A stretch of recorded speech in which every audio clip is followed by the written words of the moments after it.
This is the Actor Factor podcast with Brad Ashton and Diego Garcia. Today's guest is actor Sam Anderson.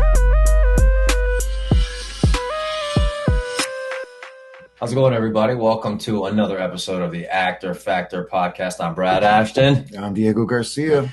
Happy day to you. Yes, another one. What is going on in the world? There's a lot going on in the world. You got anything special personally going on with you since we last talked? I don't have anything special personally with me. I don't know. No, I'm looking forward to a Germany trip coming up, but cool. Still got to tidy up a couple self-tapes and voiceover audition. And because you're staying busy. Staying busy. That's good, man. That's good. Fortunate, lucky, right? Lucky to have an audition, lucky to have something to put on tape. Sure. Too many of us aren't. How about you? Yeah, man. Well, I'm gearing up for in the next couple of months. I'm going to go shoot a pilot in Texas. That's right. Yeah, I'm trying to produce a show, and I'll pub it because it's my show. Yeah. Just kidding. I won't tell you guys the name just yet, but maybe later. No, I don't know. I'm thinking about, maybe we'll talk about that in the future. We got to sign NDAs. Yeah. We'll make you sign it as you're watching this episode. That's right. Or if you're listening, just verbally agree. Yes, we'll talk about it. No, yeah, that's really about it. I'm trying to get some crew together for that, and bringing some people out of Austin to go down to the small town in Texas to shoot this pilot for a couple of days, and that's it. That's a big thing, putting a production together, and many hands make light work, but I'm truly getting. I'm hoping to be there for that. I hope you do come for that. We do need a lot of help. I love that about you, Brad, because you always have a lot of things going on. A lot of pots on the heater, a lot of iron in the pot. Sure. A lot of irons in the coal. The coals, I don't know, but I know what you're saying. But you kind of have to be. I feel like that's why we even started this podcast. What are we doing right now? What are you working on? Always looking for something and trying not to be stale and sit around and wait for work and auditions to come to you. Yeah, that's really it, man. That's just it. I've been focusing on this show. It'll be almost 2 years now since it was first conceived to bringing it to fruition with the pilot. Mm-hmm. And I had a couple of places that were interested and held on to it for a couple of months and thought about buying my show and making it. And I'm not saying it fell through. It's just it was a soft pass at that time. And I'm saying that because once they see the proof of concept and I shoot the episode, the pilot episode, I think it's a no-brainer at that point. Mm-hmm. I think from the pitch deck, and I went and rewatched my pitch deck. And this is why you got to have a really solid pitch deck. I made the pitch deck by myself, literally shot it by myself during the pandemic. Mm-hmm. And I edited it myself, put the sound in there.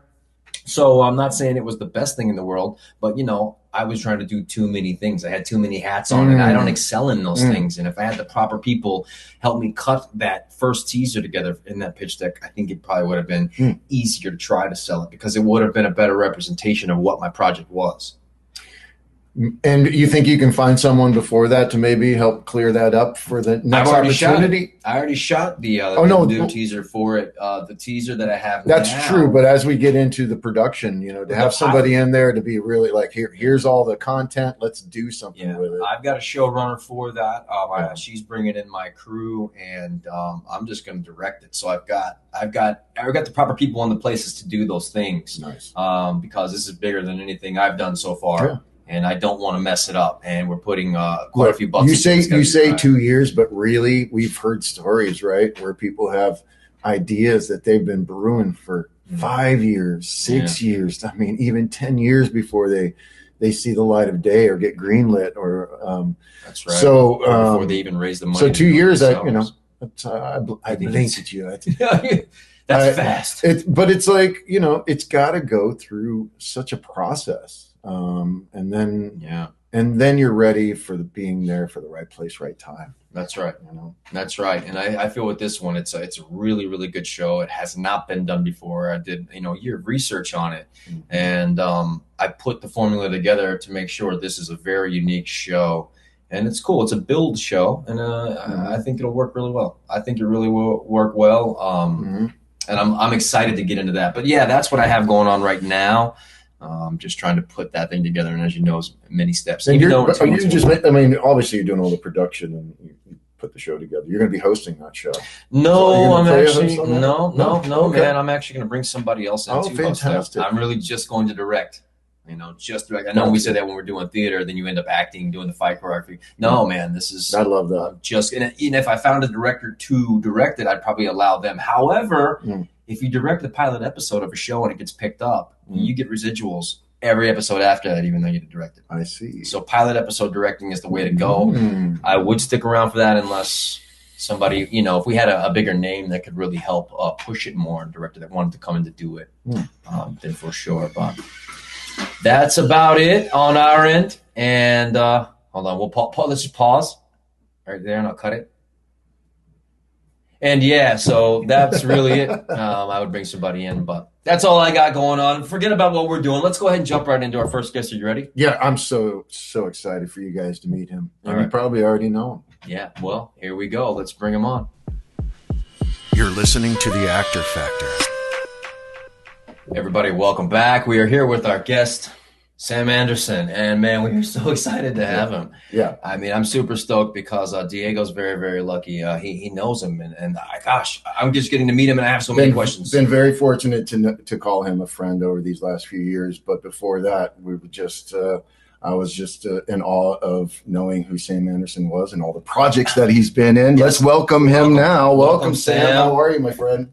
Oh, thank you, guys. I'm great. It's good to talk to you both. Well, we're the ones benefiting from this. That's for sure. So what's going on with you right now? Are you, I'm sure you're in the middle of something, self-taping, auditioning. What's going on with Sam Anderson today? I have been self-taping. It isn't my favorite thing to do. I'm sure we all feel that. I was going to ask you though.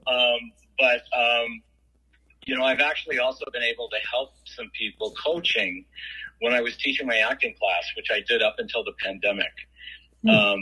After the pandemic hit and people just started to get self-tapes, a couple of people called me from class and said, "Oh my God, would you help me do this on Zoom?" And I thought, well, yeah, I'll give it a shot. And it was really interesting for me because I could see a lot of things up close that I might not notice so clearly in a classroom setting. You're a little further away and you're mostly dealing with the stage, but it was really cool. And so for me, it's been an education, you know, to deal with it with other people and then to notice anything in myself that I think is kind of like a tell or a giveaway that I'm not quite where I need to be. That comes from everything from, you know, where are the lines? Am I reading them? Am I not reading them? Have I memorized it? All that stuff. So you were teaching Zoom classes, acting classes? No, I didn't actually teach a Zoom class. I found out early on when we first started Zoom. Okay. I found out that it really wasn't my jam. Yeah. You know, and a lot of people have done it. I loved working one-on-one coaching with people I knew, but the idea of doing a class made me crazy. And I'm laughing because my daughter teaches kindergarten in LA, and she went through the pandemic on Zoom. Wow. And God she bless said, her. imagine like 25 kindergartners going in and out of focus on your screen and trying to corral them. And I said, well, you know, I teach adults, but at the same time, I don't think so. You know, I really like being able to focus wherever I'm at. So it's been a one-on-one kind of thing, but I have learned a lot from it. And it's been really interesting because any little habit that anybody has, even people that I'd worked with for a long time, all of a sudden I thought, wow, do you know that every time you end a sentence, you turn your head to the right? I mean, like that you just don't notice, right? And it's been really, really helpful to people in terms of how they approach things. And I think, you know, I've worked for years, both on stage and on camera, and, you know, I've learned so much. You know, I've learned so much, just the little things about what the camera does and, you know, where you need to be when it's there. And it isn't all that different from the stage. Everybody thinks it's just totally different. But there's something about having that object in a room or on a sound stage where it just gives a little artifice to it in terms of you getting stiff or something like that. You know what I mean? Interesting. Yeah, it's been a great education, and I'm nothing if not a process guy. That's my deal. So that's a process for sure. So tell us a little bit about that. I mean, when you take on a script, what is your process for it? And before that, I was going to say, I had heard in the past too, because Brad and I were working for a talent agency when we moved out here, and we were just always trying to get involved and dropping our headshots off here and there. And we knew some of like the B celebrities that we had and some of the A celebrities that we had. Some of them were doing self-tapes years ago in some sense, right? Auditioning from afar and bringing them in, but it's just taken a whole new form. Yeah, it has. I mean, the technology is catching up with it because so many people had to do it. And by the way, as far as theater goes, from my position as one of the two artistic directors at The Road, we actually did, we have on past summers before the pandemic done, and as Diego knows very well because he's been a guest artist at our festival every year, we do a summer playwrights festival that gives a little showcase for brand new playwrights and brand new plays. And we've done anywhere from 30 to 45 over a 10 to 15-day period. Yeah. And when the pandemic hit, there obviously was no way, but suddenly we said, well, what would happen if we did it all on Zoom? And we did it all on Zoom. We recorded, I want to say 25 full-length plays. Yep. And we added another 10 to 12 one-acts to that. Oh, my God. Put the word out, and suddenly, from doing a live thing where we were always packed, but it were two very small spaces. But at this festival a couple of years ago, we managed to attract over 18,000 viewers on 6 continents. Wow! Yeah, it was amazing.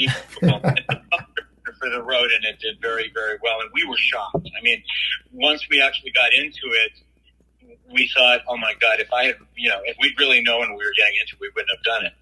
But it's so gargantuan.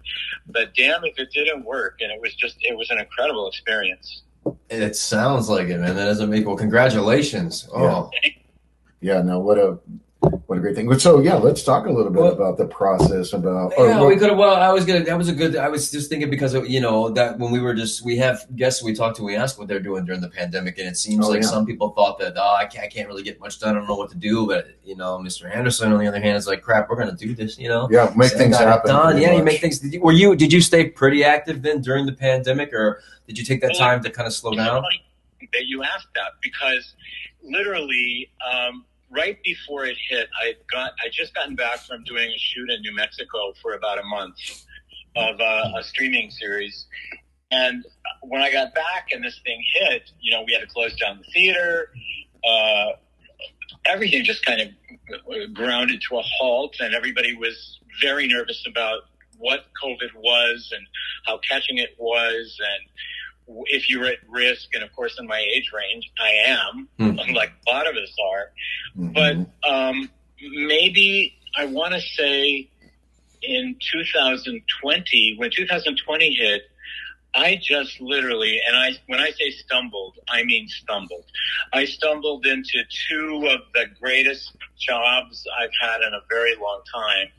And one of them required me to go to New Orleans at the time when Louisiana was the least vaccinated state in the country.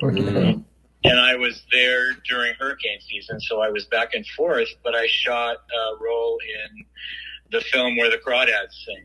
Yes. Yeah, I was looking at that. Which was an incredible experience, and very challenging in its own way. And of course, the film was, the first time they ran was 3 hours, so they had to cut a lot of stuff. So I'm missing a lot of the stuff that I did, but at the same time, the experience of doing it was really, really tremendous in terms of a process piece, because you're required to pick up another life that's one of the leads in the film, and you're doing the older version of it. That's what I did. And so it was trying to capture what he did and trying to put it in the same ballpark as him, and then give the weight of a full history. Yeah. It's all about falling in love with this woman. And it was an incredible gig. And I loved every minute of it. The director, Olivia, was wonderful. Olivia Newman. Reese Witherspoon produced it. Sony. It was just great. And then when I got back, I thought, okay, well, we're back at home and the masks are on and we're being careful.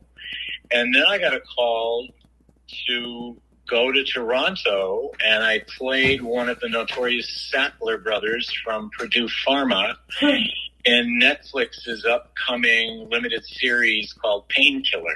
Wow. Yeah, directed by Pete Berg and starring Uzo Adubo, and Matthew Broderick played my son, and it was an equally spectacular, wild, and crazy ride. Wow, Sam, congratulations. That's exciting. Yeah, it was great. So when I say process, I think when everybody starts out, we all want different things, but usually we want to get started and we want to be in the game and we want to get to the point where people ask for you and we want to get to the point where we really make the dough and, it's a lot more steady than just the usual life of an actor. Yeah. Day to day. And as I was going through all of that, I went through a period where I was playing a lot of guest stars. And sometimes it would be to the point where I did a lot of criminals, but I also did a lot of attorneys, cops, detectives, which is, of course, the life of the character actor, and that's really what I wanted. But that's to a point where a lot of the dialogue seemed the same. And at one point, I was even, when I went to my fitting for my costume, I was in the same suit I'd been on 2 weeks earlier in another show. Oh. And I started thinking, oh my God, this is this is the way it's going to be. And I started thinking, I really need something. I mean, I'm working, but I'm missing something. I don't know if it's inside myself, if it's spiritual, if it's just, like maybe going in for a little repair or a little tune-up from somebody. And at that time, I got a notice in the trades that the great legendary stage director Jose Quintero was coming to Los Angeles to do a workshop. And I decided I was going to audition for him because I wanted something else. I did. He took me. He was absolutely invaluable. And I studied with him off and on for the next 10 years until he passed away. Wow. It was the greatest, most interesting learning experience ever. And process was the name of the game. You do what you do. How do you start over every time you have to start over? How do you not rely on tricks? How do you find new ways to do things? And there's that great old phrase of how do you stay in the moment, which it's sort of been my mantra. And staying in the moment means a lot of things happen around you on a set that it's really hard to ignore. Yes. You're trying to concentrate while people are moving things and the camera's doing its thing and the makeup people are doing theirs and the grips are doing theirs. And how do you put all that aside and stay where you need to stay? And I used to think, when I was getting going, that I have to be absolutely prepared. I have to know every single moment and what's going to happen and how I'm going to do it. And obviously, as you can imagine, I'd look at it later and I'd go, well, that's okay, but it's honestly a little stiff. Sure. And how do you get past that? And what do you do? Well, you stay where you are, I think, in all those ways. So I'll tell you, if you don't mind, I'll tell you a brief story about how it literally changed my life and my work. When I got cast on Lost, as Rose's husband, I didn't know what I had read for was going to be her husband. They had me read for something else, and I couldn't figure out where did this father and daughter come from, because the scene on the audition was a dad who's been on some other part of the island finding out his adult daughter is alive and having all these reactions, right? And then I got the word that they wanted me to leave for Hawaii the next day. At that time, my twins, I have boy-girl twins, and they're now 30, which I can't believe. Wow. But at that time, they were starting middle school, and my wife was on her way to Ireland with her mother. They had a chance to do a once-in-a-lifetime trip to go visit family they didn't know they had. And I said, go, what's going to happen? I'll be here with the kids. It'll be fine. Oh. Then I find out after they left. I go to Hawaii. The next day I'm going to Hawaii. So thank God for a wonderful group of friends who are so close to them. The kids feel they're related to them. They said, we're coming over. We're going to take care of them. We'll be fine until your wife gets back. My manager did the same thing. So I very, very nervous as a father. I go, all right. And this was at a time when the country was a little bit on edge because we had these alerts from everything from 9/11 to anthrax scares, to all that stuff going on. So I climb on the plane, I land, and when I land in Hawaii, my driver says, boy, I bet you're glad to get out of there. And I said, why? And he said, well, LA is in a complete blackout, and it's terrorists, and it's crazy. And I just went, stop, hold the phone. Give me my bag. My kids are there. I'm going back home. I can't do this. And about that time, as he's going, no, I have to take you to wardrobe. I'm going, no, you don't understand. I have to go home. About that time, I get my phone buzzes, and it's my manager saying, don't talk, just listen. I know you think there are terrorists with a big power blackout. There are not. It was a blackout. I know you're worried about the kids. I'm standing in your house with them right now. Say hello to Dad. They did. And everything's okay. And go ahead and do your work. Wow. Dude, that's amazing. Okay, so what's even more amazing, and this is where what we're talking about in terms of a process starts happening. My shoulders were up to my neck. I was shaking. I was a nervous wreck, but I thought, okay, now I have to do this. The very next morning at 5 a.m., the very first thing we shot was me being with this other set of people in season 2 of Lost. We just find out we're on the other side of the island. And some of the regulars from the first season who have been on the other side of the island have made a pilgrimage, and they find us, and we're hiding in an old bunker in the middle of the mountains of Hawaii. And I open the door and find these people, and we discover they're from the other side. And then I have to ask whether my wife is alive or dead. I have never had an easier time of playing anything. Anything. So that was step one. I had just been through hell with my kids. I didn't have time to get over it. And ordinarily, in the old days, I might go, all right, buck up. All right, come on, get the game face. Here we go. Yeah. And it might have had that stiffness. But when that started, it started this incredible series of events where I almost felt like, however you want to call it, the universe was just kind of handing things to me to take a look at. Yeah. And so I started work.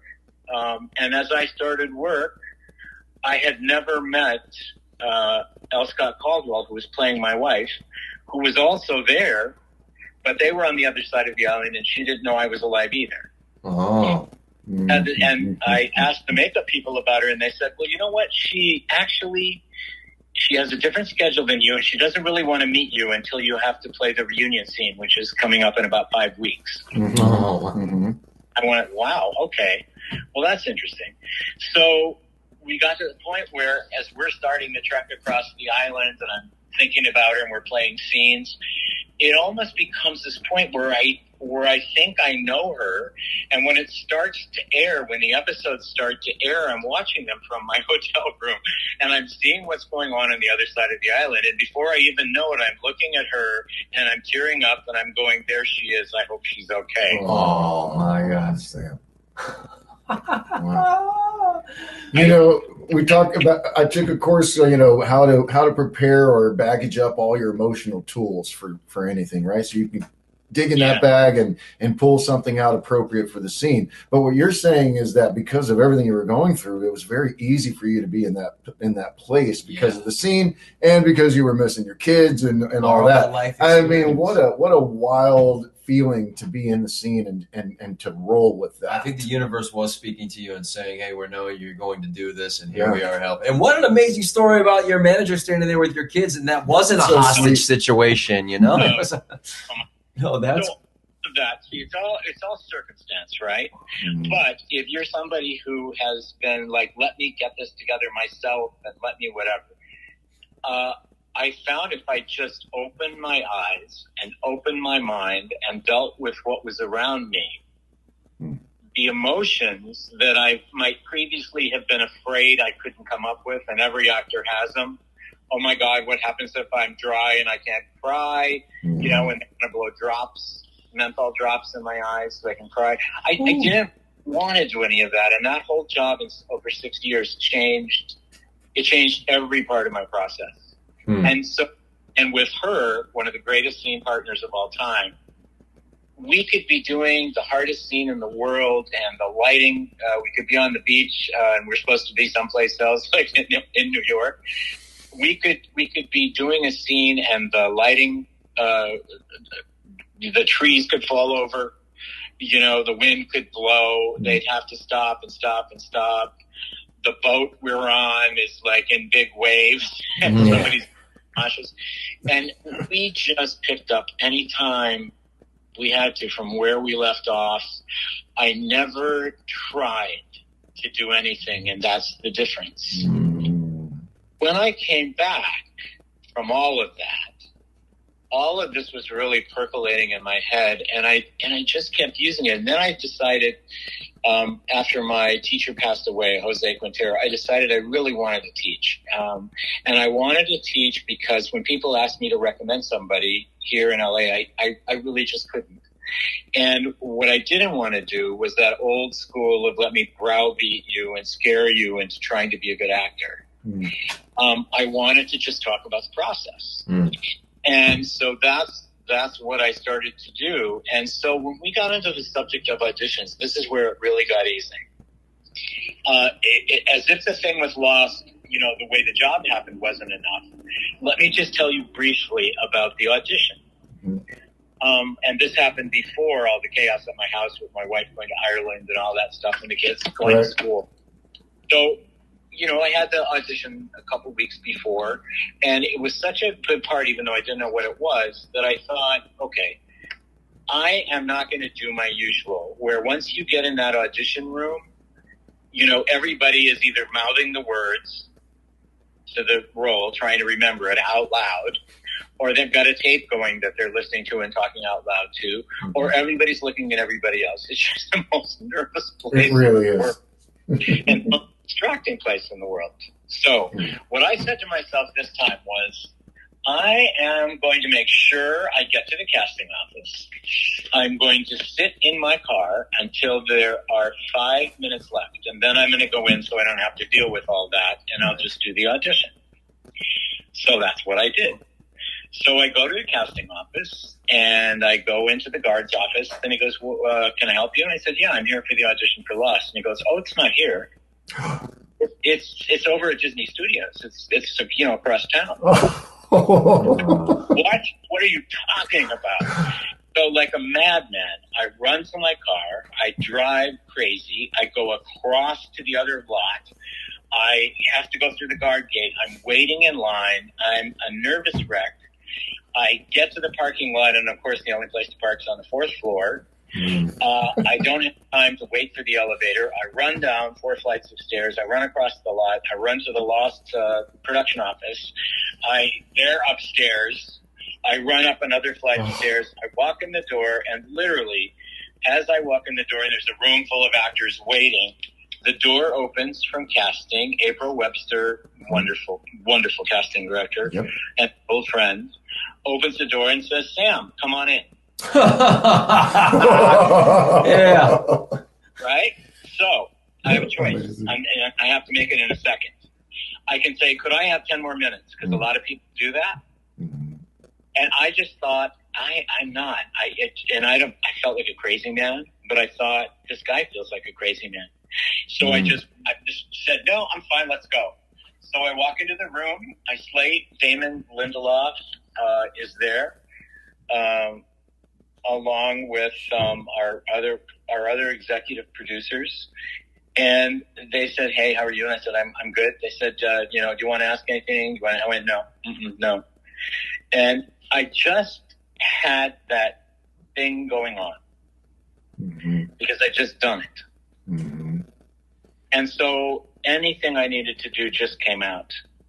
And even though it took 3 weeks because they had bigger names that they were looking at, my tape ended up making this pilgrimage from there to the studio, to the network, to, it just went everywhere. And that's when I got, after 3 weeks, that's when I got this last minute call at home. You got to leave tomorrow morning. That's amazing. And how did you feel at the end of it? Like when you finally walked out of there and you were going back to your car after, oh shit, I just went through all this. It wasn't one of those I didn't get that. Or did you feel like, no, actually I probably nailed it? No, there's an old, I think everybody does this at one time or another, but there's an old bellwether by which I measure, how was my audition? And that's whether or not I'm doing it again in the rearview mirror of my car.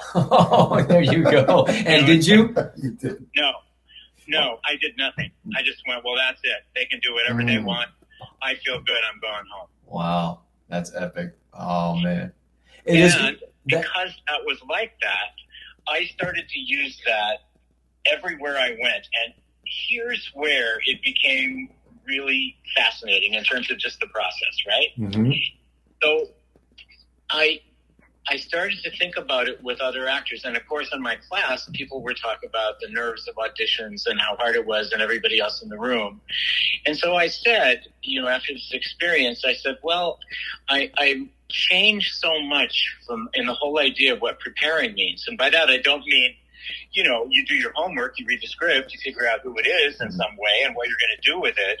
But you're not so stuck that you can't make a change if a director says, let's try it like this. And that's where a lot of people fall down.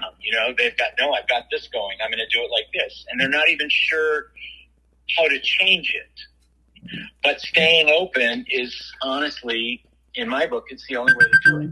So what I would say to people is, all right, so you're going to do you're going to read for a guest shot in ER, and you're going to go into the waiting room. Instead of dealing with all the other actors doing what they're doing, and you have this big emotional scene to do, don't be practicing it inside your head. Don't live inside your head. Use the room. So pick all the other actors, pick somebody who might be in the hospital waiting room with you and driving you fucking crazy. Yeah. And use that and take that in the room with you. And it's paid off in so many ways. A number of years later, I did this recurring thing on Justified, which is one of my favorite jobs ever. Yeah. And when I went to my first day on the set, I was playing part of a group of 5 guys who were small town businessmen who were, they were swingers. They were sleeping with each other's wives. And the wives were the ones that were getting the business.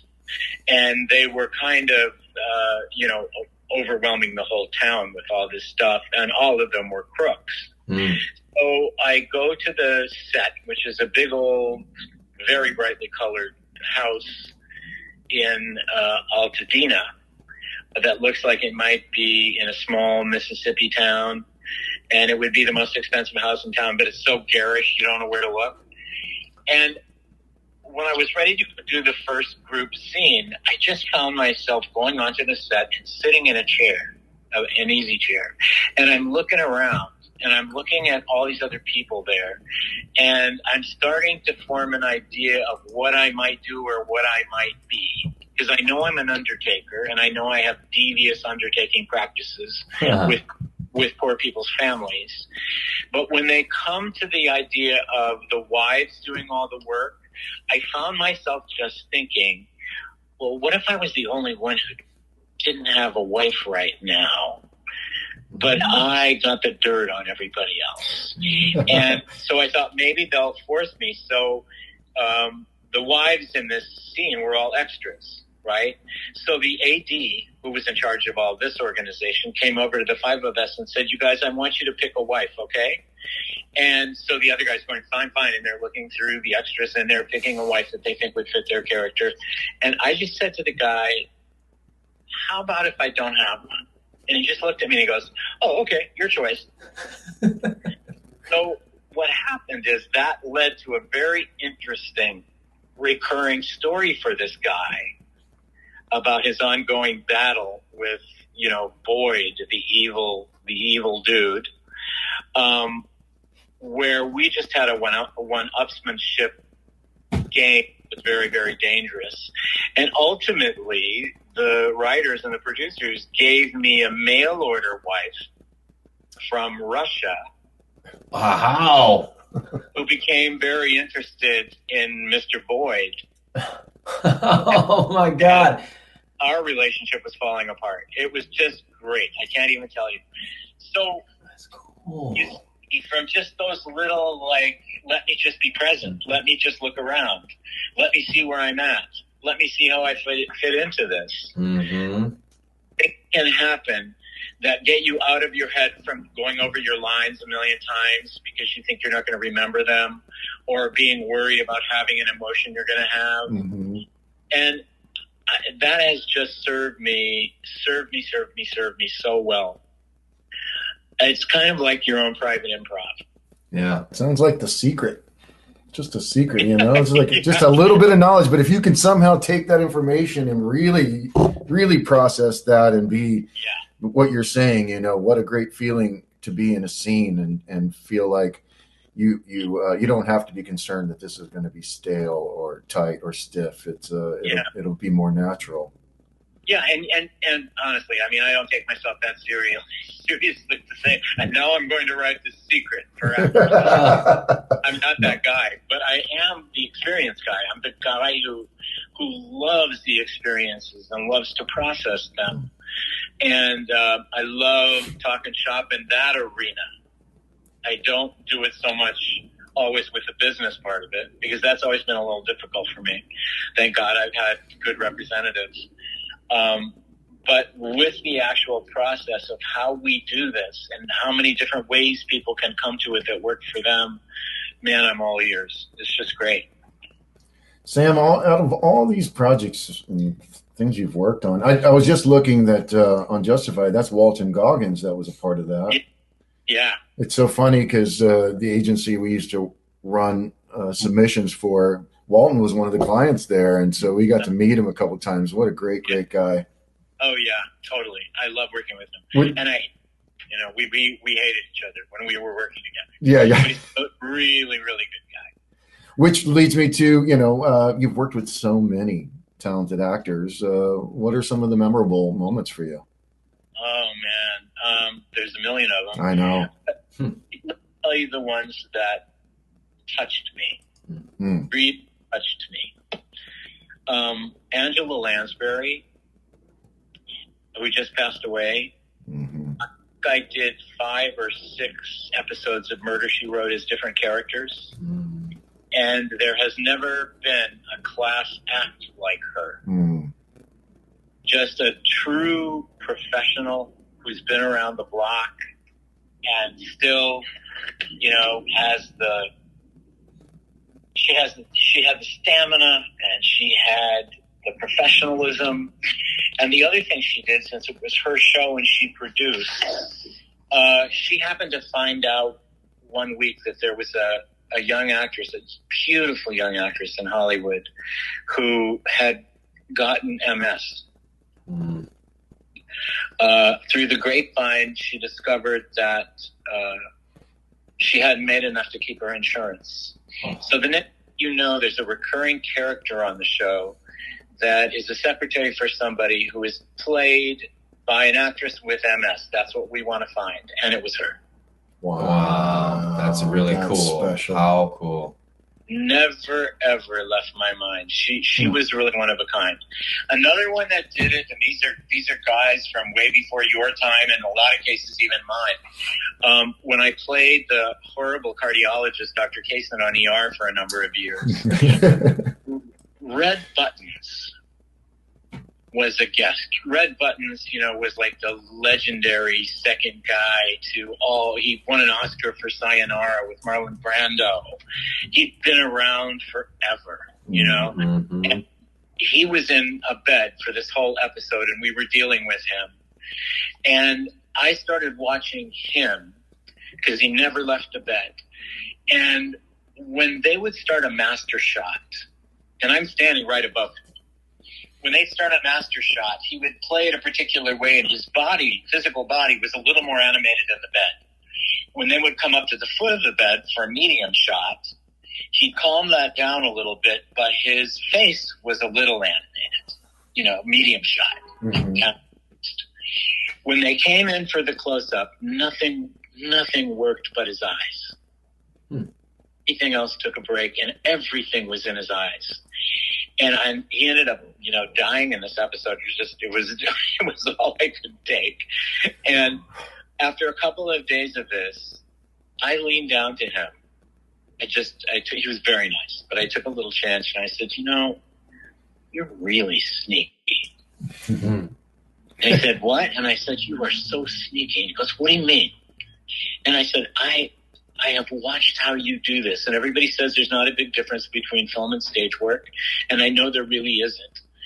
But I said, I've watched how when the camera's further away, your body's more animated. When it's a little closer, but it's still the top half, that's a little animated. Your shoulders, your hands. And then when it's close, nothing moves but your eyes. So I want to know what the hell the secret is. And he whispers to me, and he goes, come closer. I said, okay. So I put my ear down near his mouth, and he whispers, I've been doing this for 80 years. I really don't know what the hell I do. Nice. Yeah. That's it. There you go. I found out later that the stage we used for ER, that particular stage, was where they shot Sayonara in the 50s, which gave him his Oscar. Oh my God. Wow. That's so cool. So, those are the things that come to mind. I'm sure there's a million more, but. Do you have a favorite role? I mean, because, when you have like 200 IMDb credits and, you worked in everything, it's like, it's easier to find a show you haven't done. I was like, oh, he hasn't done SWAT. That's the only thing on TV he has not been in yet. And if I'm wrong, prove it. But no, have you, in all the roles, is there one that's really just stuck out? Like, this is my favorite role, favorite character. And if I could do this every single day, I would be blessed. Wow. Well, first of all, I got to call SWAT. I'm in with Shamar Moore. I'll let him know. Well, for different reasons. I mean, Lost was one of a kind. Mm-hmm. It was just one of a kind. Yeah. And the response from people, the actual process of it, I mean, once again, you didn't have to try to do anything. If you were running through the jungle, you were going to hit a tree stump and fall over. Yeah. You didn't need to pretend to be scared if you were found in a rickety airplane row 50 feet above the ground and above the rainforest in a tree. You were up there. Yeah. And everything just gave and gave and gave so much in terms of this process that I did love it. And I really loved, I think when it was cast, both L. Scott Caldwell and I later thought, wow, if this is who they're casting as Rose and Bernard, obviously they're going to do some kind of history of race in America when we do the flashback. Mm. Well, they didn't do that at all. They never made a big deal out of anything. This was just a beautiful marriage between two very cool people. And that's the way it worked. Mm. I like it. And it was remarkable. So later on, when I would attend a couple fan conventions, the lines to come and see us, they were phenomenal. And there were a lot of interracial couples who just said, thank you for making it part of the world. Thank you. I mean, so emotional. So there's that.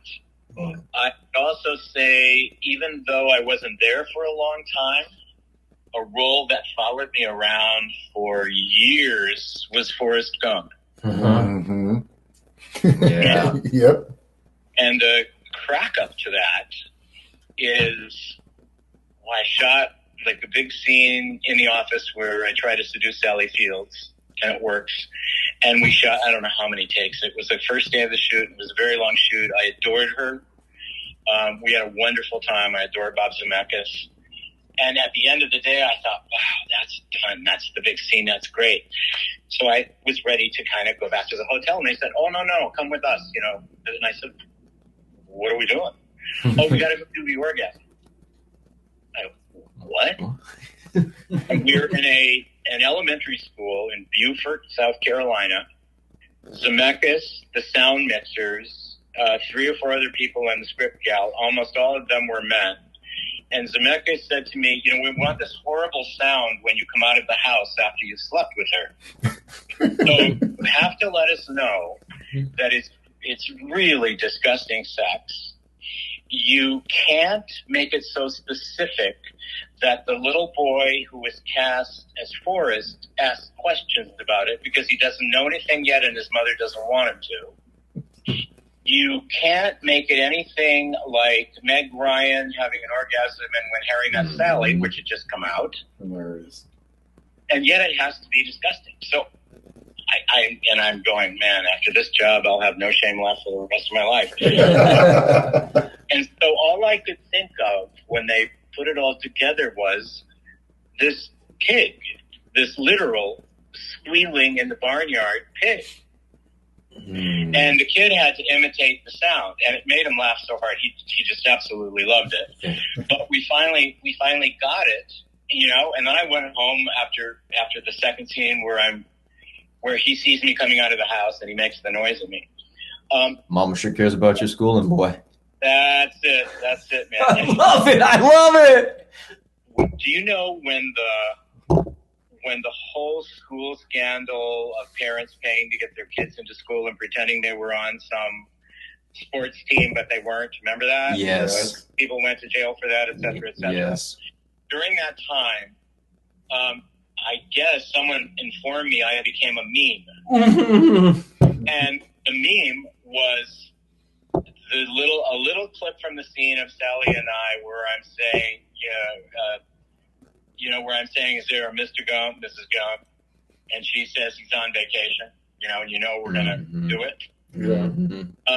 They played that little clip with the kid outside in the hallway and then said, if you're really looking for a good way to get your kid into USC, here it is. Oh man. Oh no. Yeah. Wow. So that just really became this thing. And honest to God, I have to tell you, months when the film opened, and it was such an amazing hit and just kept playing and playing and playing. I don't know if you remember this period, but there were actual stores like Circuit City with walls of television sets playing different channels all the time. Yes. Mm-hmm. For whatever reason, your mama sure does care about just education. Yeah. Played on every one of those damn screens, and for the next 5 years, there's not a public place I could go where if someone recognized me, they wouldn't just sneak up behind me and go, Oh, damn. Oh, man. So that's memorable for that reason. I dig classic. that. That's classic. I did want to ask you about that. I'm glad you shared that story with us. You're welcome. Great experience. And as for our 6 degrees of separation, it's amazing because we were talking to on a former podcast about Jose Quintero because I went to University of Houston and he actually taught there. And yes, he did. I was fortunate enough to take a class with him, and we did a bunch of Tennessee Williams scenes. And he always immediately would kick the woman out, and then he'd get up there and he'd act with you. And it was the most amazing thing working opposite this guy. It was so cool. And looking back at it now, I realize how amazing it was at the time. When you're 20 years old or something and you're doing it, you don't really understand Edward Albee, Jose Quintero. You don't really understand their greatness. You just think, oh, they're teachers at my school and they've done all this stuff. And of course, internet wasn't huge back at that point. You couldn't just Google these people. And but oh my God, he was amazing. He was amazing. Yeah. It's so interesting to me that you say that because they had his memorial at the Mark Tabor Forum, and I was asked to be one of the speakers. And the great Salome Jens was asked to be one of the speakers because she had also worked with him. And both of us essentially did the same thing. We tried to explain to people what it was actually like to see him give you direction or criticism. He would be himself. He would be you. He would be your scene partner all at the same time, back and forth. Yeah. Until you just had no choice to go back there and play it. It was the most extraordinary thing. Yeah, it absolutely. I was just telling Diego I'm getting chills right now because I am. Wow. Yeah, it was beautiful. So special. He was great. Yeah, really one of a kind. And he, in the middle of one of our sessions, he got very sick and he had throat cancer and they had to remove his larynx. That's right. And several months later, we got a phone call from his assistant saying, Jose would like to teach a class. And he would like, he's just chosen a few people that he trusts and knows to come and be in it. Would you do it? And I said, in a heartbeat, wherever he is. So there were maybe 12 of us. And he had the little, it looks like a microphone. Yep. To make the noise, sound. And so he started a class, get assigned scenes. I had the world's worst headache. I was there for 3 hours, and I literally couldn't understand a thing he was saying, and nobody else was either. But we felt so badly that nobody said anything. So the next week we go back, and he gets up there, and before he does anything else, he said, "Do you want to help me?" And everyone, yes. He said, "Then if you really want to help me, you have to tell me when you don't understand me." Communicator. And I know I'm not communicating. Wow. And communicate, I can't teach and I can't live. Wow. Yeah. And he started in, and then everybody went, "No, what? What did you say?" "No, I didn't." Oh, no. Right? And that's how it started. And I got to tell you, 6 months later, maybe, we are there, we're doing scenes. It's just like it always was. And he gets so excited, he'd forget to use the helper, the voice helper, the mic, whatever. He'd forget to use it. But in the meantime, that little piece of equipment became every prop you'd ever want. It became a fan for Blanche in Streetcar Named Desire. It became a cigar for, Stanley at his poker game. It became a gun. It became, and nobody even noticed that voice wasn't his voice because he was communicating. Yeah. Beautiful. Love that. Best of all. It was. I'm so glad you got to experience him, Brad. I did, and it was so, in such a short, just for like a semester or something, and we had Edward Albee there teaching a class as well. Uta Hagen came through and taught a master class.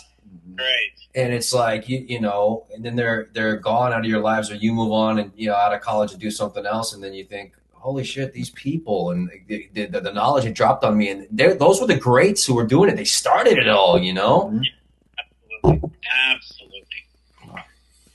Absolutely. One of a kind. Yes, absolutely. Sam, as are you. You are also one of a kind. It's been a pleasure knowing you these last 12, 13, 14 years, I feel like now. Right back at you. And are you going to dive into another play soon, or where can we see you live? we did a play during the pandemic. I actually got bold enough to do a play because it was such a good play I couldn't turn it down. That we did at the Row called Beloved. It was a 3-character play that Taylor and I did, and Cameron Watson directed it. It was just a stupendous experience. We managed to avoid COVID. And we performed it. We're at that place now where houses in general across the city are still a little under where they've been. There's still a lot of people who are nervous about going out, but it was just a great experience, and I felt so full from it that I haven't really felt like doing anything since. I never know when that's going to come up. I just haven't felt. And there was a lot of just processing with it and how difficult it was and how great it felt to actually do.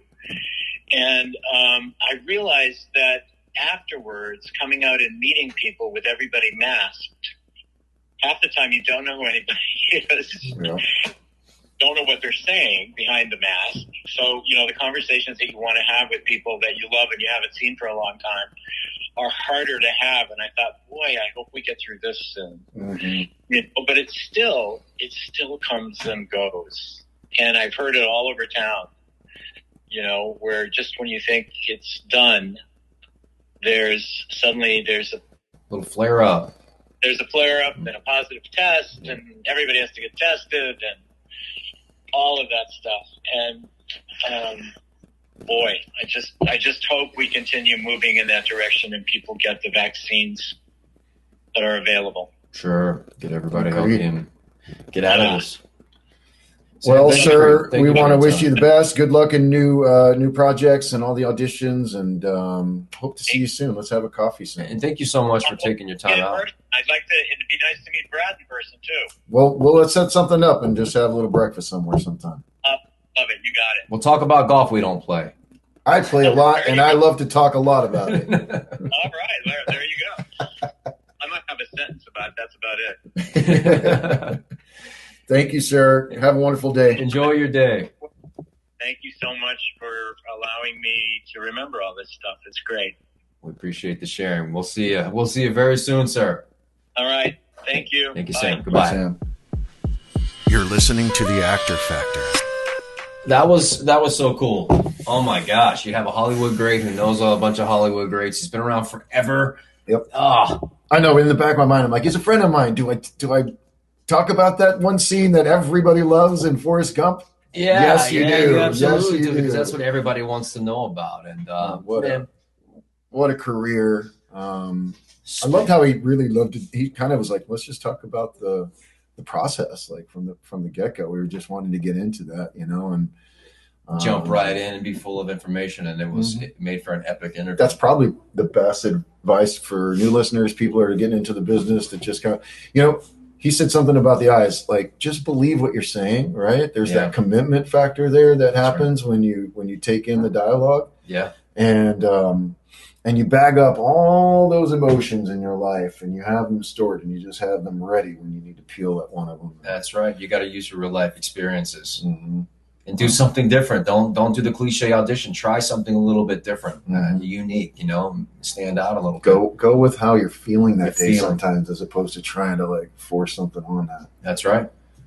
Amazing. Oh man, what a great guest. What a great man. And what a great day. Yep. I can't wait for the next one. Diego, enjoy the rest of your day. Good luck with everything you do today. You do the same, Brad. And we'll catch you all on the next episode of The Actor Factor. See you.